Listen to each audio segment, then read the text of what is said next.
Hey guys, welcome to the Reparenting Daily podcast, your free daily guide for inner child healing and repairing your relationship with yourself.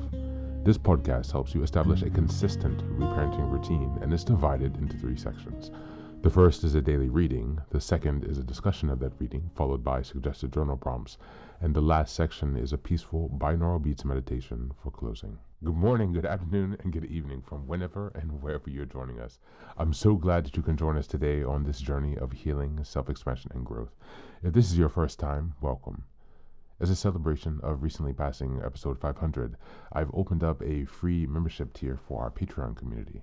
And this is so that you can access additional resources as well as join our weekly Zoom support calls for free. I understand that there's a lot going on in the world right now, and I know that so many people are really struggling. And so my hope with this is to encourage others to take up the serious work of reparenting and to offer a free community where people can do that. I'd also like to thank everyone who's been along for the journey so far. We've passed episode 550 and continuing beyond.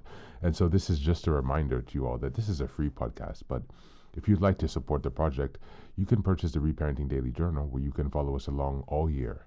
This 333-page journal gives you extra insight and resources for each week and also provides space for you to keep your notes. Another way to support the podcast is to purchase the Fairy Tales for Reparenting series, volumes 1 through 3. This collection organizes famous and obscure fairy tales from around the world into 3 phases of the hero's journey, from beginning, middle, to end. While you may think that fairy tales are for kids, I'd like to challenge you. These stories contain profound truths and lessons carried down over centuries that we can use in our own reparenting journeys. It's a fun way to reconnect with your inner child. Each volume comprises 10 fairy tales. Each volume also contains an analysis section that helps you dive deeper into the message, as well as journal prompts with space for you to keep your notes.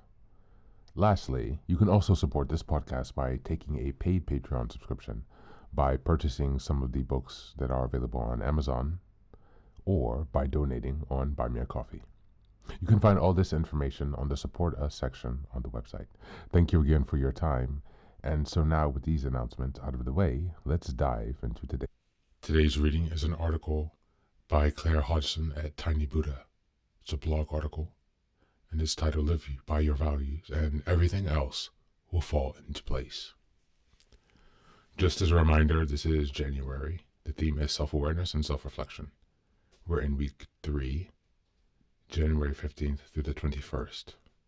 This is the last day of week 3, and the theme of this week has been exploring your personal values. As always, you'll find a link to the article in the show notes, and I will read just a short portion and encourage you to check out the full article. Live by your values, and everything else will fall into place. Until you make peace with who you are, you will never be content with what you have. Doris Mortman. As I sit here writing this, I'm still in the middle of a huge shift in my life. A shift that has seen me move from living by other people's values and expectations to identifying and living by my own. The catalyst for this change was a health scare when on my 30th birthday, my doctor told me that I may have cervical cancer. Luckily, I got the call all clear, but something had shifted, and I realized how dissatisfied with my life I was. I felt like I was swimming against the tide. Everything was a struggle. At the time, I was on my way to achieving what I wanted: money, a high-status job, and the ability to buy lots of stuff. I owned my own home and a car, and I was out of the house 12 to 13 hours a day working. For me, that was success. However, my ambition just seemed to disappear overnight, and I went into freefall. I felt exhausted. I was ill all the time, drinking and eating too much, and it was all I could do to drag myself out of bed in the morning and go to work. I was doing a daily 4-hour commute. To quote Julia Roberts in Eat, Pray, Love, "You know what I felt this morning? Nothing. No passion, no spark, no faith, no heart, no nothing." I didn't realize it at the time, but as soon as I started to question my life, I subconsciously communicated to the universe what I wanted, needed, to change things. I started taking on freelance work to see if I could reignite my passion for my career. I found that people wanted my service, which increased my confidence. It made me realize just how low I felt after years of working in a macho and competitive environment that was never going to nourish me. Suddenly, I can earn money as a freelancer. I should start my own business. I decided to keep going at my current job for another 6 months and build the business in what little spare time I had. An hour after making the decision, I had yet another confrontational email from a colleague based on a lie told by another. I resigned that day. I already felt lighter. I went into business for myself and hated it. Now I know that it was because I wasn't ready. Plus, I went into business as a marketing consultant, which I wasn't passionate about. Working on my own at home didn't suit me, and the income instability meant I hit rock bottom. There were panic attacks, more illness, and I'm certain I was fast heading to the stage where I would be needing antidepressants. As I hit rock bottom, I had an epiphany and realized that two of the main things I need in life are, number one, human interaction on almost a daily basis, and two, a certain level of security. That's why I was so keen to buy a house when most 25-year-olds are renting and moving around. I am a homebody at my core. If a basic level of security and being alone all the time are my life deal breakers, then why had I been trying to build a life that didn't incorporate them? I needed to get in touch with my real values. I began reading books, articles, anything I could get my hands on about personal values and how to identify them. I identified the values that I had been living by for the past 30 years, the values that had been the basis of every life decision I had ever made. I have listed the top 10 below. Status achieved through career, money and wealth, advancement, affluence, ambition, recognition, leadership, materialism, perfection, and achievement. The values I had been living by were not mine, but a close family member's. They are not bad values, but they are not my values. They are not the things that are most important to me and how I live my life. So who was I? What were my values? I had no idea. Thank you, and that's the reading for today.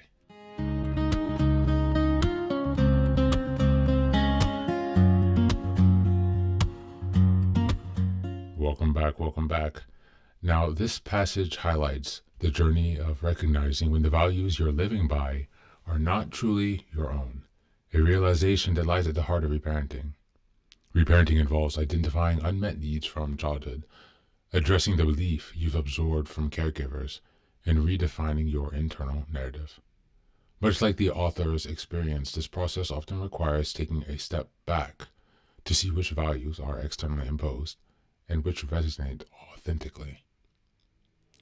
When we're raised in environments that prioritize certain achievements or external markers of success, we may unconsciously adopt these values without considering if they align with our core selves. Reparenting allows us to break free from this cycle by acknowledging our own needs, choosing what truly matters, and nurturing ourselves as we rebuild a sense of identity. Exploring personal values is a crucial component of reparenting because it helps establish the foundation for making aligned choices. In the author's case, hitting rock bottom prompted a deep examination of what actually brought contentment and security. She realized that without regular human interaction and a sense of stability, life felt unbalanced. Reparenting often involves these same epiphanies, identifying the essential emotional and psychological needs that must be met for well-being. By defining personal values and ensuring that they guide our decisions, we become more capable of providing ourselves with the parental support, care, and validation that might have been missing in our earlier lives. This intentional alignment with our values empowers us to live more authentically, to find purpose, and to achieve longer-lasting emotional stability and groundedness. As we go into the journal prompts for today, number 1, reflect on the values you've lived by so far. Are they truly yours, or do they come from external influences such as family, culture, or society? Write about the ways these values have shaped your life choices. Number 2, if you could describe your own personal values in 3 words, what would they be? How do these words reflect what you need to feel secure, content, and fulfilled? And number 3, think about a time in your life when you felt completely aligned with your values.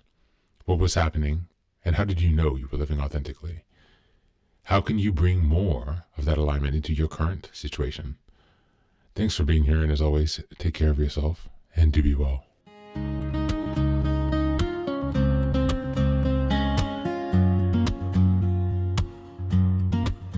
Welcome back. Now, this is the third and final section of the daily podcast. This is your silent meditation.